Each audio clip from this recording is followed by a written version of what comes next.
Oi, gente, Roberto Rilo Bíscaro aqui, e uma das coisas mais lindas que eu acho que já foram gravadas foi a versão da Virgínia Rodrigues para o Canto de Ossanha, um dos afro-sambas, né, compostos na década de 60 pelo Baden Powell e pelo Vinícius de Moraes. Está em um álbum, Os Afro-Sambas, que saiu em 1966, cuja sonoridade eu amo. Existe inclusive uma versão com a sonoridade melhorada, né? Mas eu amo tanto aquela versão gravada no estúdio inundado lá, que sei não, né? Se eu gostaria de ter uma versão melhorada. Mas enfim, ele é um álbum histórico da nossa MPB. E, para variar, não fez sucesso comercial na época. Porém, você pode conhecer a história da execução, desde o encontro do Vinícius de Moraes e do Baden Powell até o legado deste álbum, no documentário excelente que a Max colocou no seu catálogo agora no finzinho de junho de 2025, que são os Afro Sambas, ou os Afro Sambas, o documentário é os Afro Sambas, né?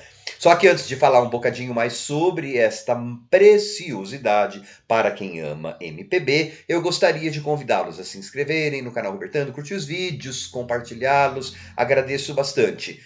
Um monte de imagens restauradas e até inéditas da época, entrevistas com o Poetinha. Poetinha, para quem não sabe, é o modo carinhoso como Vinícius de Moraes era chamado, né?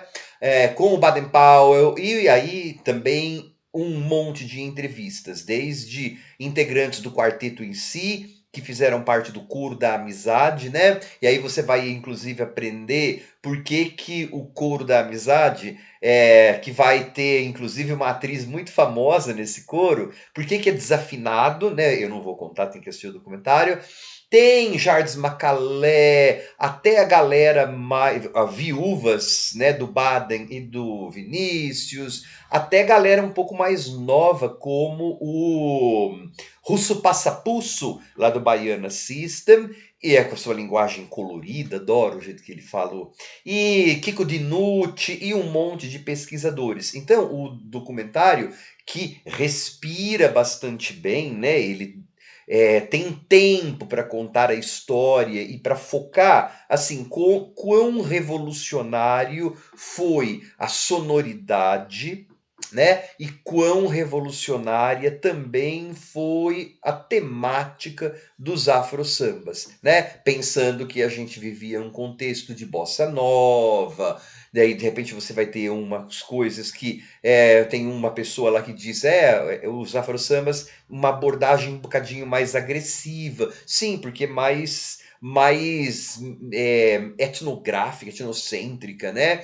Essas palavras vão estar lá. Um dos álbuns de música etnográfica foi também de pontos de orixá, essa coisa, se viram de inspiração. Mas também você vai ver que canto gregoriano tá nessa história. E você vai também ver que durante um tempo alguém achou que uma determinada canção poderia ser plágio de um compositor clássico muito famoso. Ou seja, onde que o violão do Baden Powell ia, né? Que influências que esse violão pegava, e claro, criando uma sonoridade só dele, porque o Baden Powell foi um dos grandes violonistas que a gente teve, um dos grandes compositores, com a influência do berimbau. Então aí você vai. E é claro, a conversão ou o amor que esses dois tinham pela mãe menininha do Gantuá, pelos rituais lá de orixás, Bahia, essa coisa toda.